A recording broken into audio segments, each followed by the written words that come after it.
if I'm in control of the cues that I'm sending, if I know what cues mean, it immediately takes down my social anxiety, and I do struggle with social anxiety. I immediately feel less awkward because I think the antidote to awkwardness, to anxiety, is control.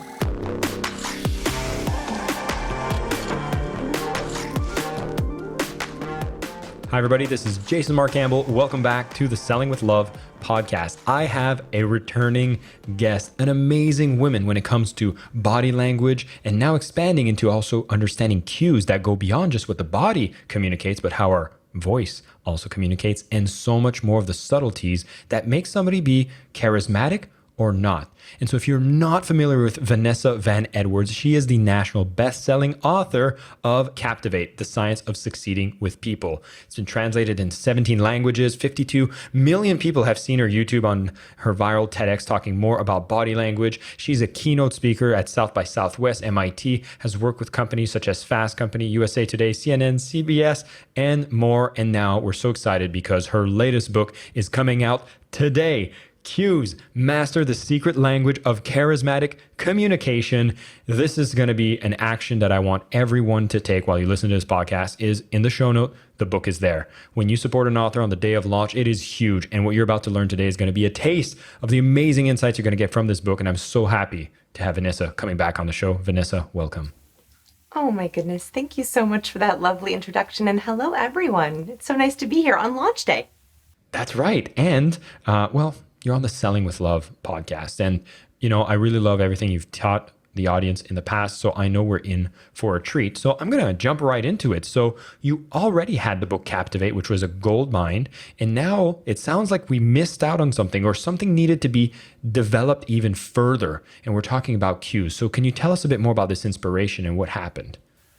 Yeah, it's so funny. When I wrote Captivate, that was everything that I wanted people to know in terms of people skills of communication. But there was a piece that was missing, and I didn't realize it. 17 years ago, I started a little folder on my desktop called Curious Cues. And this was right at the start of my career. I started YouTube in 2007. I know, I'm aging myself. I know. Right, been on there forever. And as I was, watching other people's videos and I was watching news interviews, I would notice these really interesting little cues. Like, for example, here were some of my first entries in this little database. Amanda Knox lying or maybe not lying on television. That was a interview where I noticed all of this odd body language and incongruent facial expressions. So I took those notes. Lance Armstrong lying about doping, A-Rod lying about doping. So I had all these cues. And then, of course, years later, they would come out and say, yep, I was doping. Or, someone would come out and it turned out they were lying. And I'd go back to that original interview and be like, somehow my spidey sense knew something was off, but I couldn't put my finger on what. And so about after Captivate came out, I went back to that folder and I was adding cues to it because it was right at the peak of the election. So there's lots of cues happening in the US. And so I was adding notes to this folder and I started to look at patterns. I started to notice that after 17 years of collecting all these cues, there were patterns that the bad guys used, right? When people lie or show guilt or shame, there was cues that were appearing over and over again. And there were also cues that I noticed from highly charismatic people, the people who were winning elections, and also celebrities that everyone loved, politicians everyone loved, historical figures. And I thought to myself, there's something here. What if we could come up with a blueprint for the cues that humans send each other to know the bad ones and the good ones? So not only we can spot them, but also we can send them more purposefully. And that ended up being 5 years later, cues. Can I give you a compliment first? Give you a compliment first? I will never refuse a compliment. Okay. So the name of your podcast is Selling with Love. And and your book. And I was like, this is the most brilliant title because it has a cue in it.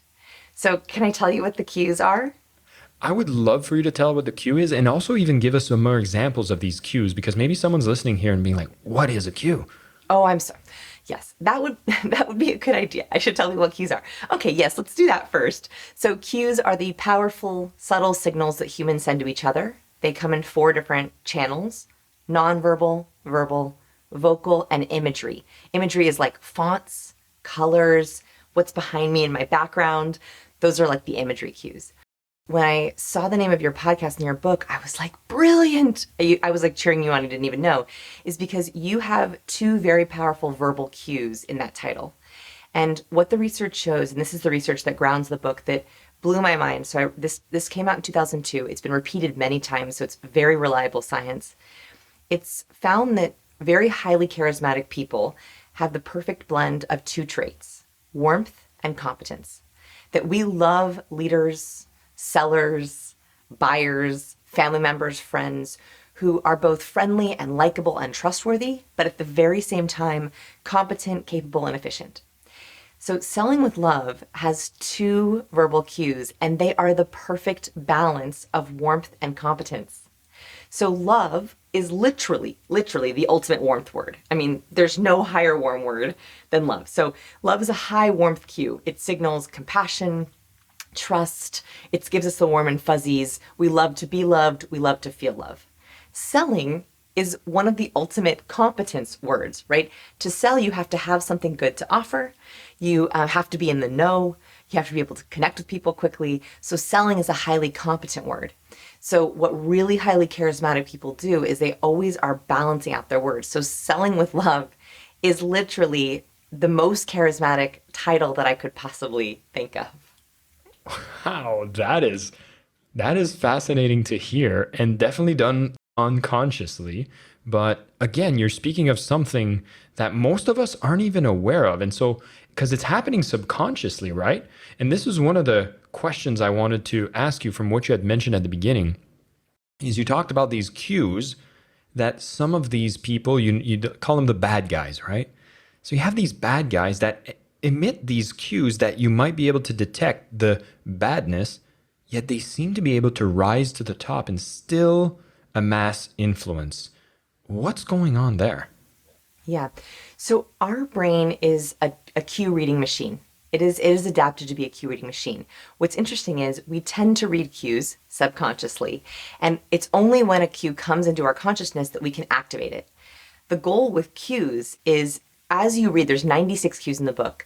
As you read them, my goal is, and as people have begun to read it, they're like, oh, I've seen that cue.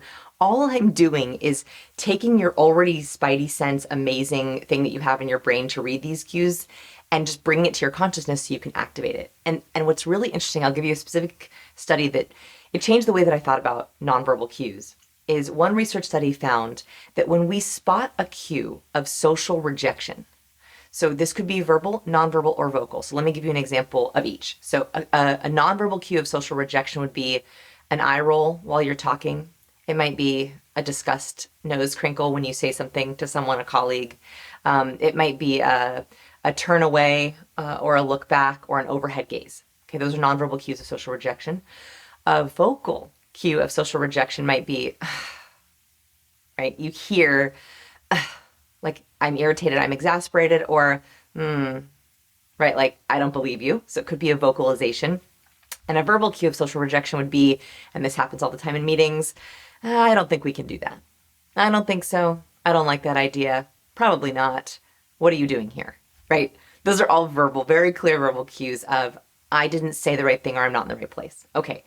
So if we spot a cue of social rejection in any channel, our field of vision widens. They've actually measured that the way that our pupils dilate, they expand to take in more. We can see more. The reason for this is because our body instinctively spotted that cue, even if consciously you didn't realize it. And we don't want to be rejected socially, right? Back in our caveman days, that would have threatened our survival. So what happens is our body immediately adapts to it, widens our field of vision to see, does anyone else not like me? What's my escape route? What do I do next? And so following that cue of social rejection, your body actually changes. And there are so many ways this happens. Cues that we spot not only affect us subconsciously where we get that spidey sense, it actually changes our physiology. Oh my God. So now, this is what's fascinating is I hear this and I start thinking, okay, I can become aware of this, which means I can be more in control in the way that I react, especially if, let's say, I'm in a meeting, right? Or I'm dealing, maybe I'm a salesperson, I'm presenting to a group and I'm noticing these elements of rejection. I would think that my heart rate would also go up. I would think that I'd start sweating. But now I'm aware that, this is a cue that just happened. So obviously it has a trigger effect. Can we have any kind of mastery or control on our reaction? Yes. So this is the next level, right? Like, so I think that when we talk about learning cues, step one is decoding, right? What are the 96 cues? How can I spot them, categorize them, and know what they are? The next step is encoding and internalizing. So encoding, you'll see in the book, I describe this as like a cue cycle, that it kind of creates this little cycle in our body. So after decoding, we encode. So encoding are the signals we send to others. So it's not just, I just spotted that eye roll. It's then, what do I do to keep myself calm, internalize, and counteract that eye roll to bring them back to me? So I'll give you a real example when I was selling. So I was giving a presentation and it was with a group of small executives. And this presentation mattered because it was sort of a test presentation. When you're selling, sometimes they'll like kind of have you demo your wares. So I was demoing my presentation to come in to do their big conference keynote, like their big internal corporate keynote. So I was nervous and I really wanted it to go well. And so I'm around this table and I'm pitching and I notice the COO give me what's called a lower lid flex. That's one of the 96 cues. So the lower lid flex, you can try this with me. So just harden your lower lids as if you're trying to see better. If you harden your lower lids, right? The way that you can also try this is try to see something on the very far side of the room, like try to see a little speck on the wall. You'll narrow your eyes to try to see it. This is a universal cue. And what research has found is that when we squint our eyes, our lids are trying to block in the amount of light coming into our eyes so we can see more details. So when we're afraid, we widen our eyes to take in as much as possible. We don't need to see details. We need to see as much of the environment as possible. So we widen. In a lower lid flex, we shrink our eyes to lower light so we can see details better. And that's actually what happens. When you shrink your lids and harden your lid, you see better. You can like read farther away. So that's why when people are doing eye tests, they're like X, G, because they're trying to see details. Okay. So I noticed the hardened lower lid flex, and lower lid flex is not a bad cue. It's not a danger zone cue. I call bad cues danger zone cues. It's not a danger zone cue. It's actually a high competence cue. It signals that someone went from listening to scrutinizing, or listening to judging. And it's usually an indication that someone is unclear, trying to figure something out, is feeling skeptical. Well, as a seller, that's extremely helpful for me to know, right? So I noticed that he like hardened his lower lids, gave me a little head tilt. And so I paused and I said, this all makes sense? All good? Any questions? So instead of continuing on with my 15 slides that I had next, I took questions early. And I looked right at him when I said it. I was like, all good? Any questions? Because I knew there was some hang up that he had in his head. And he said, yeah, I'm confused about something. And I was teaching about oxytocin. So oxytocin, I talk about it in Captivate, is the chemical of connection, makes us feel the warm and fuzzies. And he said, I don't understand. How can this chemical be the warm and fuzzies? I think that my wife had oxytocin when she was in labor. And it was this aha moment. I said, you're right, sir. Oxytocin is given to women to induce labor because literally oxytocin is coursing through one's bloodstream when she gives birth. For our purposes, oxytocin is socially warm. So literally oxytocin is important from the moment of birth. It was such a great aha moment because I was able to address that concern right off the bat. We kind of laughed about it, right? Everyone was like, oh yeah, right. And then I also learned for the future for teaching that when I teach about oxytocin, I have to give a caveat.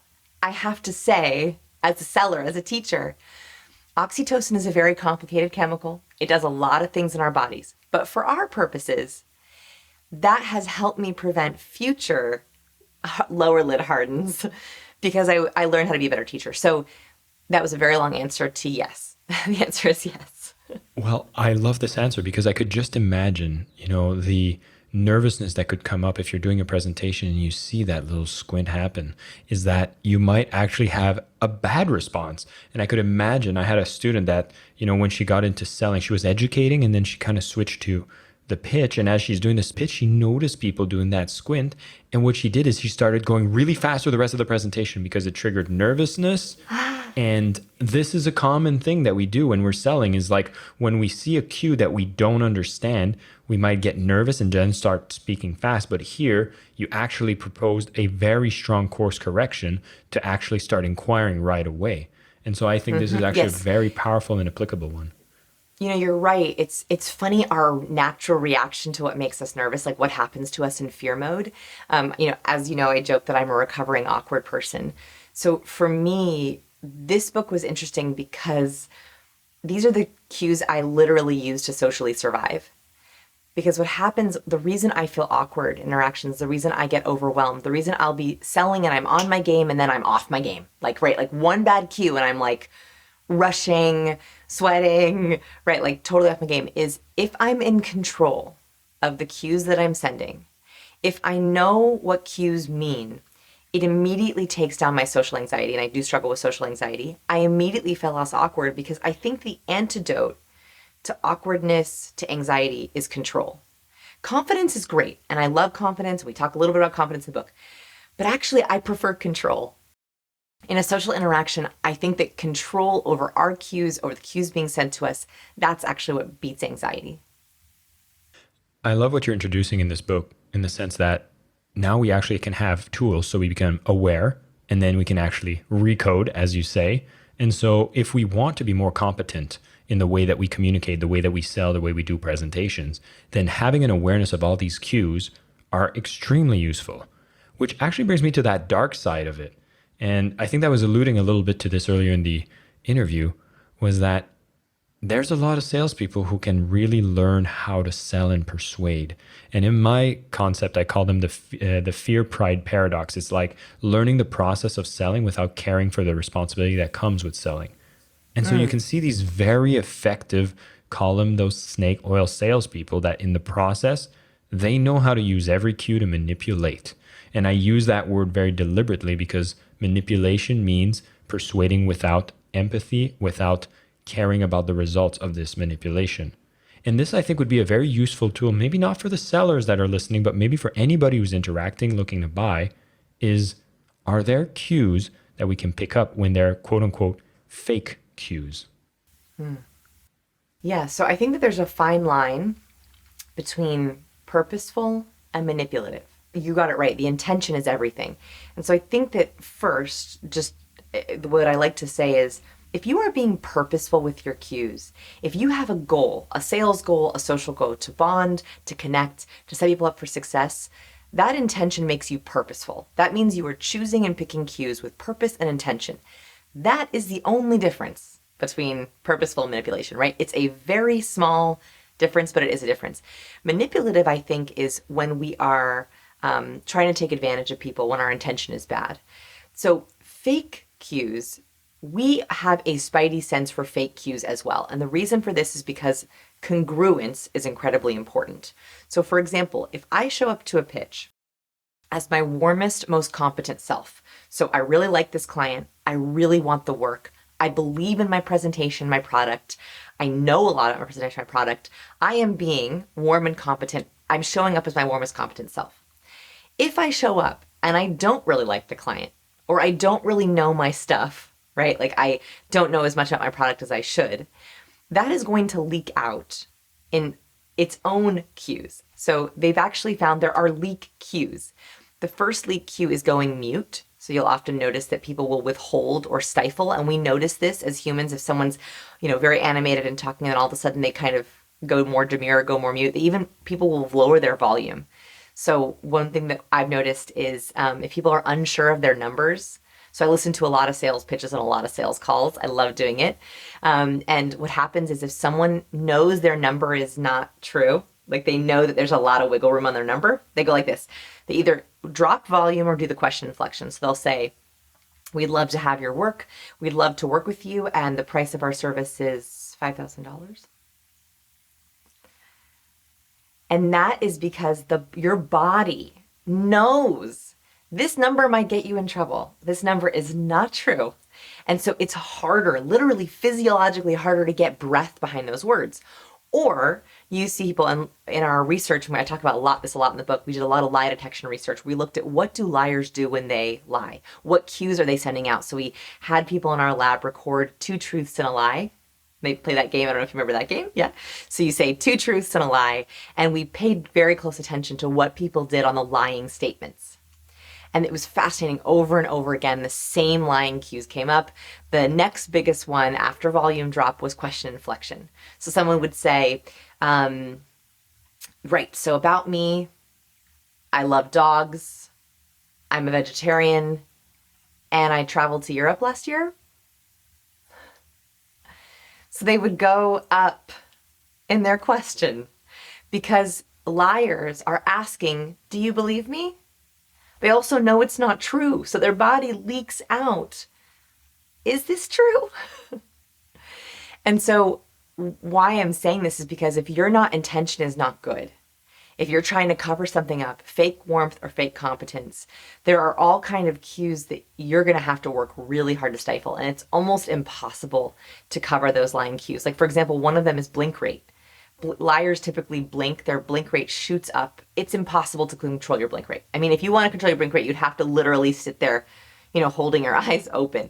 So if you can't control your blink rate and you're lying, and you'll see this when people will lie, and actually in some of the doping, when people were lying about doping in those interviews, they do these like rapid, really, really rapid blinks when they're lying. And that is because when we're lying, we know it can get us into trouble. And so we literally want to close our eyes. So I say this because, yes, we can control most of our cues, but we can't control all of our cues. And when you're lying or faking it, you're lying verbally. It's very hard to also lie vocally and non-verbally. So that's why I think it's really important that you know your stuff. You love your product. You have really good intention, because that will come through. That is fascinating. And for me, the example, I think I've seen this clip on YouTube of former president Bill Clinton, and having that little intrication that happened while he's like denying certain allegations with a massive rate of blinking. And so I think that was one of the things. But I love what you've shared, because now if I'm having somebody selling to me, and some people can be quote unquote slick, these leaky cues are something we can pay attention to. And you're right, like we have a little spidey sense that whispers something, and it's almost like we repress it. And like we were like, oh no, that's the bad, and like I'm gonna ignore that. But that's a weird function of our body. Like, why would we do that? I think it's sort of, in a way, it's kind of beautiful. Like, we want to assume the best. The problem is when we want to assume the best, that's how con artists work, right? Like, they take advantage of our desire to assume the best. And so actually research has found there's something called the Pollyanna effect. So Pollyanna, that classic movie, that people who are more suspicious and negative and skeptical and pessimistic do worse at spotting cues. So my goal with this book is actually to make you more optimistic. I want to say, here are the cues you have to know. There's 96 of them. That's all you have to know. Now go love on people. Like, now that you know the cues, you don't have to worry that, is this person, is he smarming me? Like, is he conning me? No, because did he use the question inflection? Is he using blocking? Is he using self-soothing? No, I didn't see a lip purse. I didn't see withholding. Like, you can check and be like, no, I see the cues, I trust. And so actually, I think you're right. I think that I don't want to create gotcha moments. I think that people who don't know how to control cues are more skeptical and nervous. And oddly, that actually makes you worse at spotting liars, which is great. Wow. I love it. And I love that you've been able to share not only things that can help us be, more aware if there are things we should be skeptical about, but it leaves us with kind of this idea that we can go out in the world being more of a loving matter. I love that we've covered also some of these things that we can detect in our own reaction to these cues. And obviously your book is going to go into so many details, 96 cues for us to detect. So again, if you're listening to this, link for the book is in the show notes. Go and grab a copy. You will not regret it. Which brings me to a bit more of a self-mastery here. And so for talking about our own ways that we give off cues, we get to learn what they are. And for some people that might be more nervous generally when it comes to doing presentations or being in the sales and kind of afraid of not being charismatic enough to sell, Are there maybe one or two or a couple cues we could share that could be a very easy fix for someone listening to right now? Yes. Well, the first thing I would have you do, whether or not you're a nervous presenter or not, but especially if you're a nervous presenter, is before you read the book, I would try to get your baseline. So this is especially important for people who are pitching or presenting a lot or have a sales pitch. Before you even learn any more cues, as soon as this video is over or this podcast is over, I want you to either record your own pitch or grab a Zoom recording or an old recording of your pitch. The reason for this is because we don't see ourselves, right? We're speaking out to the world. It's hard to see, wow, I do that nose crinkle when I'm talking about price, right? Like I crinkle my nose up when I talk about price. That's actually a disgust cue. And people who hate talking about money will show their disgust as they're talking about money. So we can't see that, right? We don't even know that we're doing it. So first, I would deliver your pitch or a version of your pitch on video, direct to camera, pretend there are real people in the room, pretend there are stakes, so you have your baseline. That is going to make you far more impactful when you're reading the book. And I don't actually give that recommendation to everyone, but for people who are listening to this show, I think that's critical because then you can self-diagnose. That's what's giving away my nervousness. Oh wow, look what I do when I get to that portion of the presentation. Why do I look different in my first impression versus my last impression, right? So that's really, so first is I want you to get a baseline, get that video, put the whole pitch on video. If you can, bonus points, pretend that someone asked you your least favorite question. A price objection, a criticism, asking about your competitors, and answer that question right to camera, right? That gets us a little bit more nervous. That's the first thing. The second thing is I actually want you to begin to diagnose, right? And so if I had to pick one or two cues that just already are going to help you, here's one really easy one, which is research is quite clear across cultures and genders and races. We do not like people who touch their face. I know. I know. And this is really hard for me. And I have to work on it because I'm a face toucher. I am a face toucher. And what they found very, very clearly in many studies is that when speakers on video, in person, touch their face, and that could be biting nails, that could be, fixing makeup, that could be rubbing eyes, that could be fixing glasses, it's a signal to others subconsciously and consciously that they're nervous. And that is because touching the face are perilously close to lying cues. Liars touch their nose more often, literally touch their nose more often. A researcher, Alan Hirsch, I believe, found that Bill Clinton touched his nose 26 times when he was lying during the Monica Lewinsky trial and only 2 times on the honest questions.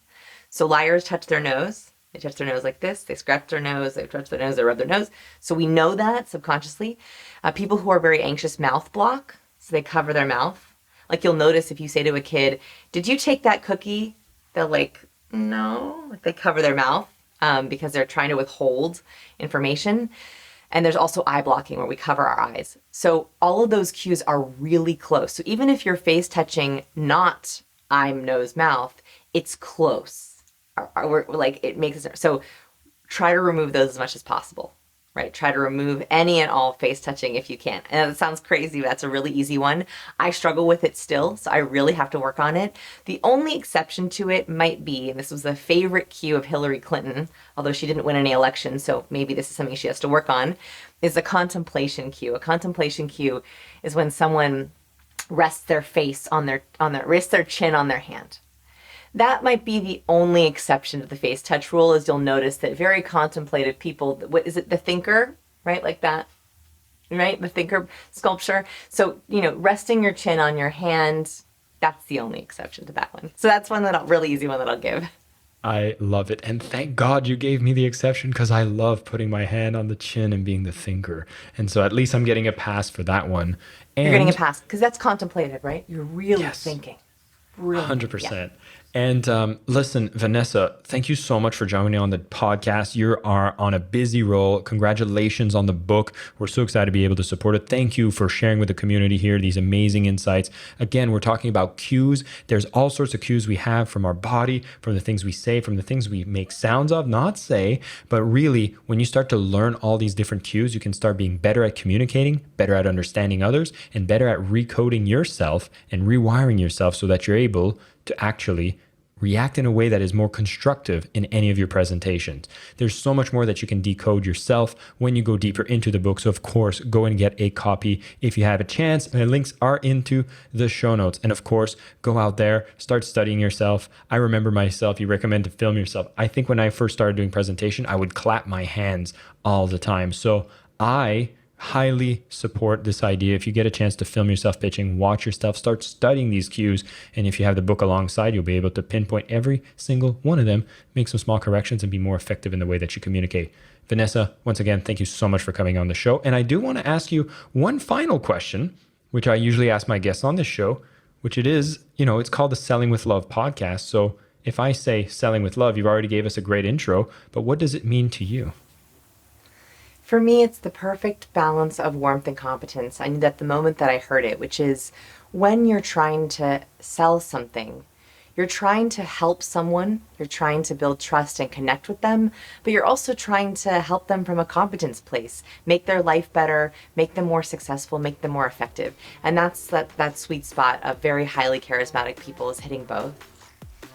Beautiful answer. Thank you so much, Vanessa. Thank you so much for having me. I am your host, Jason Marc Campbell, and this is the Selling with Love podcast.